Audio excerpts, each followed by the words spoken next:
have you got a to-do list.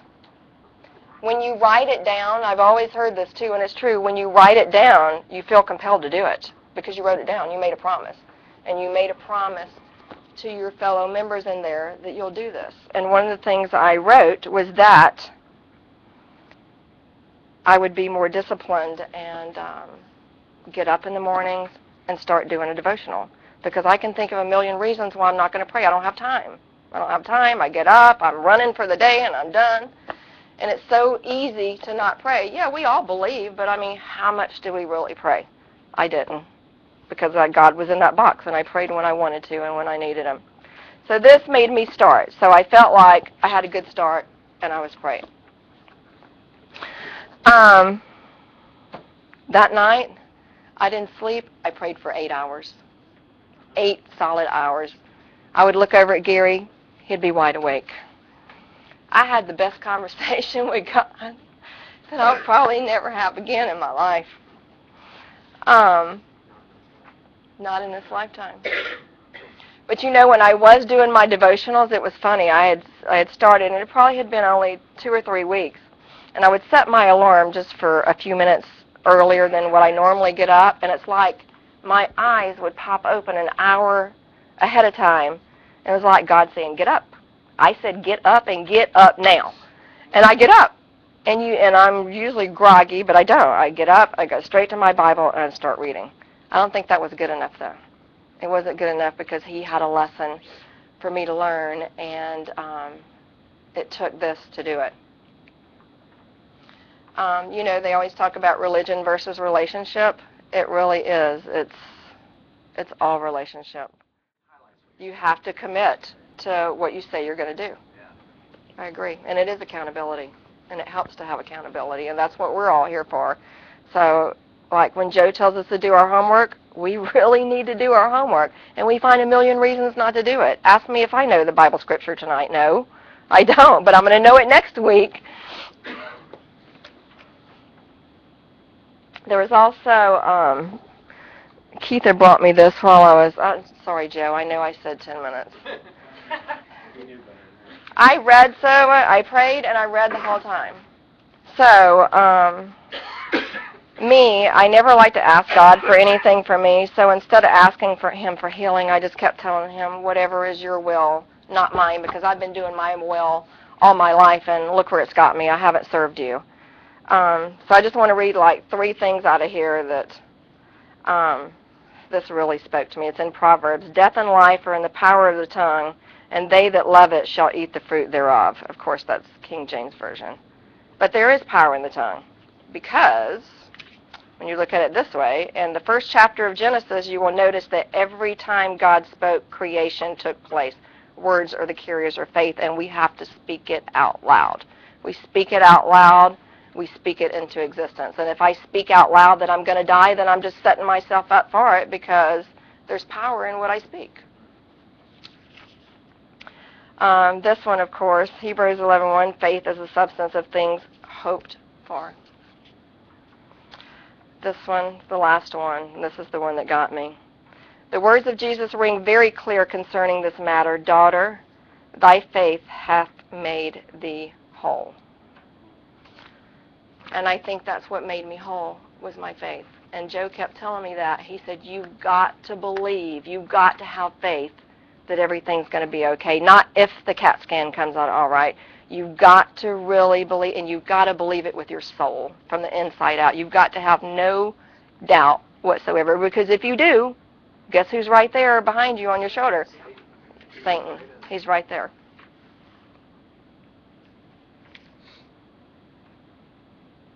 Oh, yeah. So I called Joe that morning, that Monday morning. I woke up. They did the CAT scan, couldn't give me the results, no radiologist there. I wake up that Monday morning, well, I finally got to go home Sunday, and I was so exhausted because we had had no sleep. No, you don't. Not to mention, I think I'm dying, so I'm not sleeping anyway. I'm thinking about, yeah, I'm thinking about how I'm going to live the rest of my life that I have left. So I wake up Monday morning, and I feel this total sense of urgency, like that I need to tell somebody. And I called Joe and I said, can I please have 10 or 15 minutes? This is in between the, because I can't talk still. I said, 10 or 15 minutes at Bible study. I said, I feel like God spoke to me this morning and said, okay, Karen, yeah, you've believed. But now that you really believe, what are you going to do with it? Are you going to sit on it and just, or are you going to tell people? Because miracles really do happen, and we think about miracles, yeah, God performed a miracle here or there, but until you see it happen in your own life, it's so real. I told Joe, I said, I want to talk. I know that when I go get my CAT scan results, I know they're negative. But I need them so I can prove to everybody else that I already knew God was going to do a miracle before I even got them results. They called, I called them Monday. I had to run in for a conference call Monday morning. They called Monday, or I called them, and they said, yeah, they're ready. Went down there. The radiologist read them to me. Nothing. No nodule. Now, that nodule was there. It's not that they made a mistake, because the chest x-ray clearly says, it didn't say it appeared. It didn't say, we need to make sure with the CAT. It says there is a nodule. There is no nodule. The CAT scan proved it. Is that a miracle? Huh? The box is gone. So I'm thinking that day, I want to tell everybody. I already do that. And I'm like, I got to call Ed, my C12 leader, because I want to talk about it at Key Players, and I want to tell him that I'm talking at Joe's and invite him this weekend. And then I'm in my boss's office because I'm really excited because now I got the proof. Yeah, I know I'm going to live, and I want to show everybody I got proof even though I already knew. And I'm in there talking to my boss, telling him, and I'm thinking in my head, everybody that I want to call and tell, and I want to tell Ed, I kid you not, I hear Shannon in my office say, Karen, Ed Phillips is here, and I went, what? How is he there? He's never come by the office just as, you know what I mean? Why did he come there?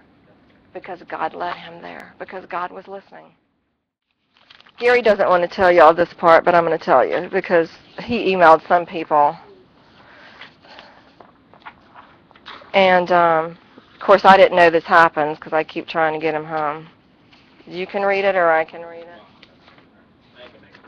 Yes, you are. I did better than I thought. So this is, now y'all know what's been going through my mind. This is him. This is the husband.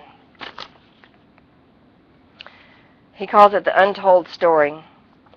He said, this is the first time I'm telling this story, and it's the first time Karen has heard it as well. He just emailed it to family.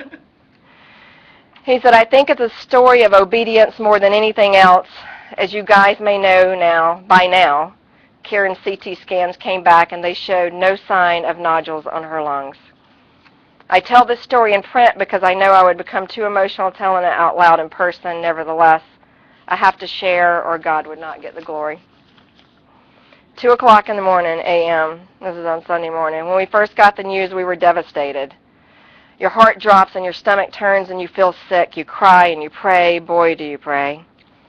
After the doctor left, I went over to Karen's bedside. I wrapped my arms around her and I prayed. My spirit didn't impress upon me to pray for healing, but it impressed upon me for a miracle. My prayer was that when the CT scan was ran, that there would not be any sign of the nodule and that it would be gone. 4 o'clock in the morning. Neither Karen or I could sleep, so I went to the hall to get a bottle of water from the vending machine. While I was thirsty, I wanted to call Joe so that he and Deb could pray as well. I called Joe. I told Joe on that call that my prayer was for the nodule to be gone and not to show up on the CT scan. 5:30 a.m., we're still awake, of course. I'm waiting for the time to call my sister. I'm like, is she up yet? Still awake, we just laid down and we prayed to ourselves. The news was too bothersome to sleep. Long, serious talks with God the Father. Still, my spirit impressing upon me to pray for nothing to show on the CT scan. I told Karen that I needed to go let Jasper out to go to the bathroom. So as I went out the door, I leaned back in and I told Karen, don't listen to what they have to say. when the CT scan is done, the nodule will be gone. He even had the faith before I did. I seriously felt that God wanted us to have the faith that he could do that. That was my first act of faith. I felt it inside, but I was afraid to say it out loud. I prayed some serious prayers out loud to God on that ride home, and I said, Lord, today you will walk on water. And today, Lord, your people will see your miracle. I would get a little farther in my drive, and the thought would start creeping in, but if it's a cancerous spot, God will heal her. And I stopped myself, and I said, Satan, get out of this car. My God healed the sick. He made the lame to walk. He raised the dead. My God told Ezekiel to prophesy to the dry bones, not just dead bones, but dry bones, and to tell them to rise. My God is Jehovah Jireh. He is my provider. It is written in the book. If God didn't mean it, it would not have been written. And my God said that a house divided cannot stand. So I stand firm on his word that today, in this situation, my God will deliver. 6 o'clock in the morning. He's driving back to the hospital on Van Dyke. He doesn't even tell me this. He sends me this in an email. 6 o'clock in the morning. He's driving back to the He's driving back to the hospital on Van Dyke. It was still dark outside, and now I felt that my spirit was telling me to stop at the church and pray. I debated this thought as I approached the driveway. I thought, I don't want to miss the doctors if they come in and talk to Karen. Then I thought about the book, Lord Falgren's. Is that how you say it? Have y'all read this? I know some of you have. The letters and how Satan will try to distract you from hearing God. I turned in and I pulled into a parking spot. Everything was dark and cold. I thought, Lord, why do you want me here? I got out of the car and I took Karen's Bible with me, and it was extremely quiet. I walked into the courtyard and I started praying out loud and thanking God for a miracle that had not even taken place yet. I leaned down by the baptismal tank and I placed my hand inside, and the water was warm. I pulled my hand out and I drew a cross on the front of Karen's Bible cover. I walked over to the car and I leaned against the front. I felt like that I was not to leave yet.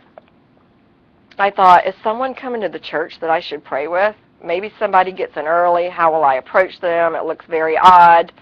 Me being out here by myself at 6 a.m., all these thoughts going through my head. I looked up and said, Lord, am I losing it here?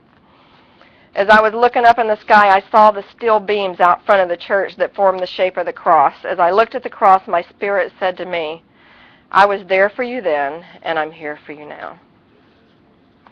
Wow. Here I was thinking someone may show up to pray with me, when all the while God was right there, waiting for me to notice how close he was. I walked over to the cross. I kneeled down on the sidewalk. One hand clenched onto Karen's Bible, and I placed the other hand on the cold steel of that cross, and I thanked him.